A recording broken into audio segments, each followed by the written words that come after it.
a recurring conversation in the Shacknews Slack channel, addresses the topic of what is retro. This might be hard for older users to hear, but Wii Sports is considered retro. It's also an idea that one never expected to see again, given that the Wii is a retro console that has seemingly gone away forever. However, Nintendo is nothing if not a miner of nostalgia.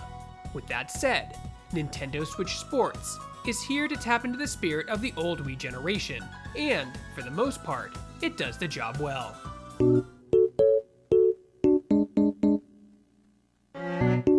Hey folks, if you enjoyed this video review, be sure to hit that like, subscribe, and notification button.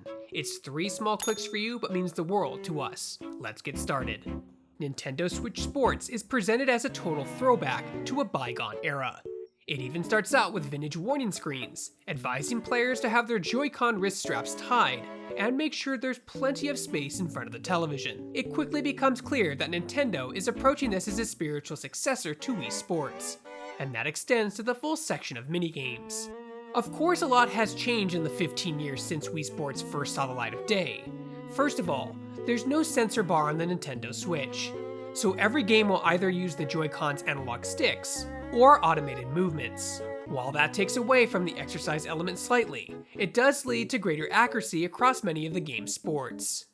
Worrying less about positioning means a greater emphasis on motion controls. Fortunately, the motion controls have proven to be crisp, regardless of the sport being played. Regardless of where I was standing, the Switch was less concerned about where I was standing and more focused on how I was handling the Joy-Cons. Whether the sport required some pre-game calibration or not, success was usually determined by the direction and manner in which I moved my hands. Refreshingly, it read my movements perfectly, and there were no instances where I waggled my controller wildly, the way I would in the old days.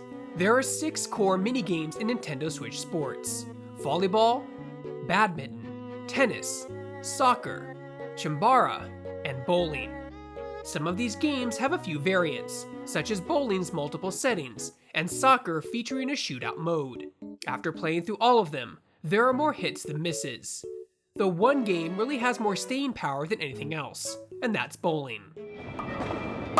Spare. The bowling experience is wildly fun, especially with the ability to hook shots with a flick of the wrist. The ability to position oneself with the analog stick is invaluable, allowing players to focus more on their form and their technique. Getting a strike is much easier than the game's real-life counterpart, though maintaining the right form to consistently knock all the pins down is a tougher challenge than it looks. If standard bowling sounds dumb, the advanced setting is where Nintendo takes advantage of the fact that this is a video game. Each frame will feature randomized obstacles like moving bridges, bumpers, and inclines. Getting a strike now involves strategic positioning as much as it does proper technique, and it's brilliant.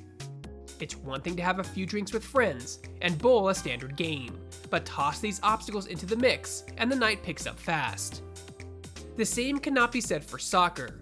I give Nintendo an A for effort with this edition, but 1v1 and 4v4 sessions are mainly controlled with the analog stick. Players gesture the Joy-Con to deliver different types of kicks, which means you're technically hitting the ball with your hands. That's not the football the world has come to recognize.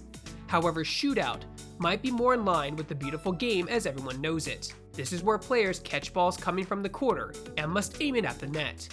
The difference here is that the leg strap accessory from Ring Fit Adventure is used to read the player's leg movement. This is a much more true-to-life soccer experience, though it can be really easy to get careless and kick something over in real life.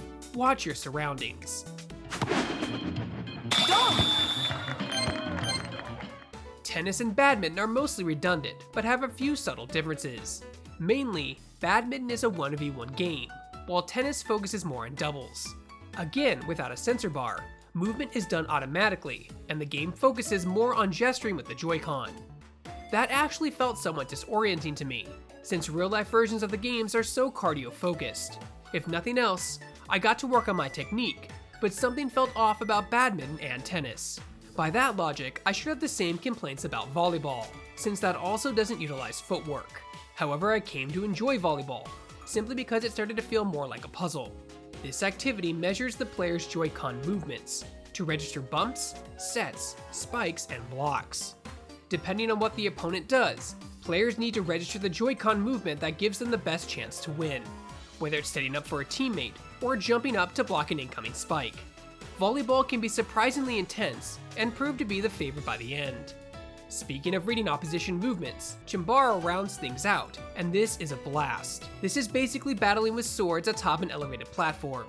Players can select between standard swords, charged swords, and twin swords, and that can lead to fast-paced and cerebral matchups. Victory in Chimbara is determined by how much offense a player can get in. However, if the opponent can score a block, the striking player is left in a dizzy state. Holding the Joy-Con vertically, horizontally, or diagonally not only determines how you swing the weapon, but it also establishes the position of your block. Chimbara matches can turn into a battle of attrition, leading to fun times and one of the highlights of the Nintendo Switch Sports package. Full disclosure before going further, the online component of Nintendo Switch Sports was not active at the time of this review. That means we weren't able to test the game's netcode, the survival boning component, nor the unlockables that came with online progression. This is where I'd also like to note that the game's character builder is a charming piece of work, giving players newer styled character models to build from the ground up, though the option is also available to import Mii characters. It's great.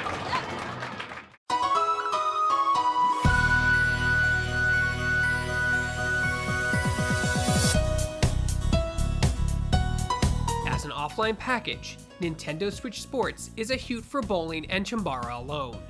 The other games are worth trying at least once. Volleyball might even grow on some people.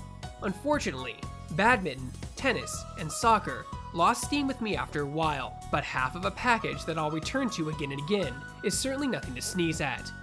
I hope that this collection will continue to grow, because I had forgotten what a crowd pleaser Wii Sports era was. It's good to have that spirit back.